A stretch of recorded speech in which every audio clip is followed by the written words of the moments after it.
Tidio is a live chat widget for small websites with an AI agent built into it. That is the whole product in one sentence. And the promise on its homepage is a big one. It says you can automate up to 67% of your conversations. So this video is about whether that number holds, what Tidio really costs, and what people say about it once the trial ends and the bill shows up. I have not run a support desk on Tidio. There is no account behind this video. What I did instead was work through the pricing page slider by slider. Then I read every complaint filed against them that I could find, including the ones people wrote while they were trying to cancel. That is the part the review sites skip. They read the feature list back to you and call it a review. Here is the short version of what I found. The product is real, and it is cheap to start. The price is where it gets complicated. Tidio is 3 things stacked into one dashboard, and it helps to keep them apart in your head. The first is plain live chat. That is the little bubble in the corner of an online store. A customer types, somebody on your team answers. The second is Lyro. That is the AI agent. It reads your site content, your FAQ pages, your product descriptions, and it answers on its own. The third is called flows. Those are automated paths with no AI involved at all. Someone sits on a full cart for 2 minutes and flows fires off a message. There is a ticketing layer in there too, so an email can become a conversation instead of getting lost in an inbox. Now here is the thing most reviews of this tool get wrong. Those 3 parts are not one feature with one price. They are 3 separate meters running at the same time. Hold on to that, because it turns out to be the whole story of this video. So let us take that 67% seriously for a second.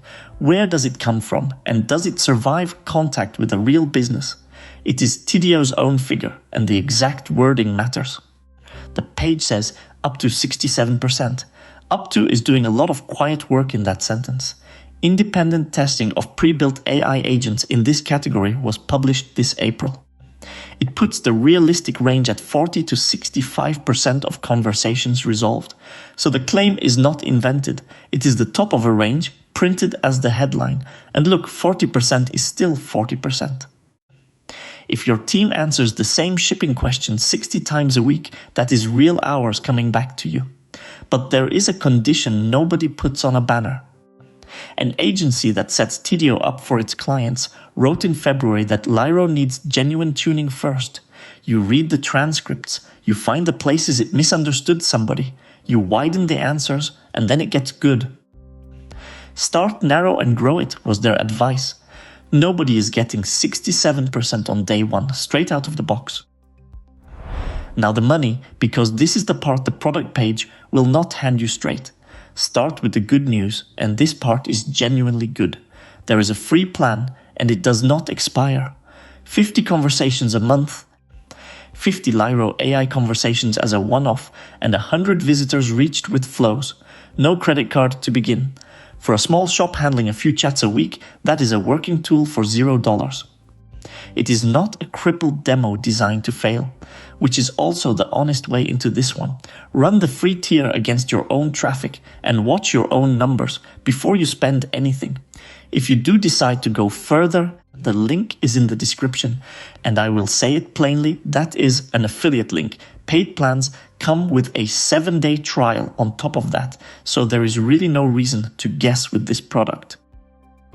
Here is where it turns. Open the Tidio pricing page, and you do not get a price list first. You get a calculator, 3 sliders, billable conversations, Lyro AI conversations, visitors reached with flows. You drag them to guess your own volume, and the page tells you what you would owe. That is not a pricing page. That is a meter with a friendly face on it, and the definition sitting underneath it is the one to write down. A billable conversation is any conversation where a human replies. Not a sale, not a problem you solved, a reply. The plans at the time of recording. Starter is $24.17 a month. Growth starts at $49.17. Read those 2 numbers carefully because they are the annual rate. Paying month to month, growth is $59. Then the ladder breaks. The step above growth is plus, At $300 a month, plus usage on top, there is nothing in between.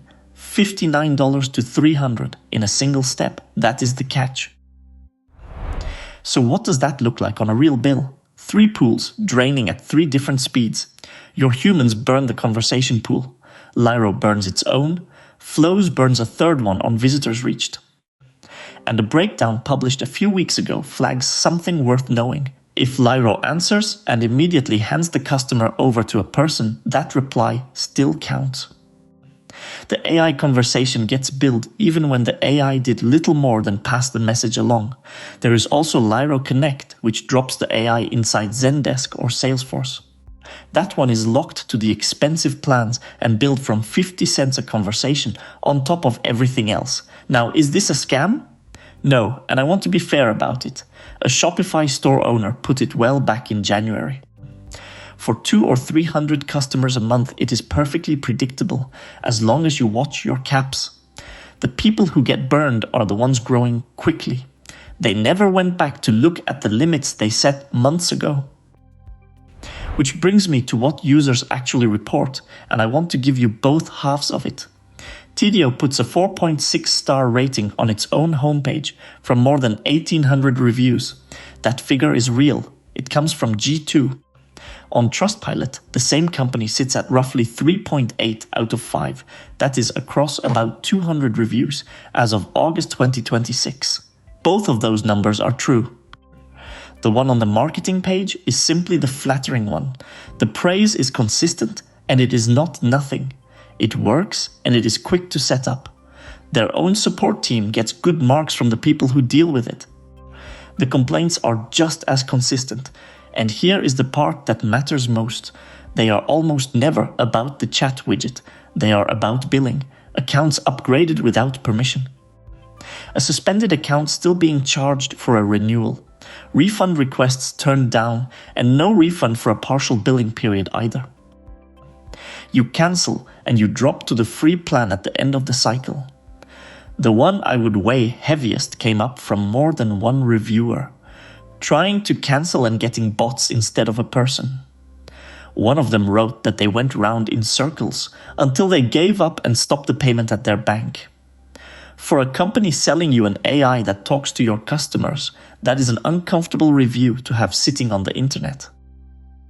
There are smaller gripes as well. Delayed notifications, a mobile app that does not always sync, analytics that stay shallow when you want detail, and one real gap in the product itself. The ticketing layer is thin, so teams doing higher volume tend to move on to something like Freshdesk. So who is this genuinely for? Say you run a small online store, somewhere under 200 or 300 conversations a month. If you will actually check your usage, Tidio is a good buy. One independent breakdown this April put it at 80 to 90% of what Intercom does, for about 1/3 of the money. That is the real case for it. Who should skip it? 3 groups. If you are growing fast, the meter grows right along with you, and the jump to the next plan is brutal. If you need proper ticketing, understand what this is. It is a chat widget with a good AI on it, not a help desk. And if you want one flat, predictable number on your card each month, this pricing model will wear you down. That is exactly why people choose Crisp instead. So here is the whole thing in one sentence. Tidio's AI is real, and 40 to 65% is the honest expectation rather than 67. The product is not the risk here. The billing is. Start on the free plan, watch all 3 of your meters for a month, and decide after that. The link is in the description if you want to try it yourself. Now I want to hear from you. What is the biggest a software bill has ever jumped on you without warning? Tell me in the comments.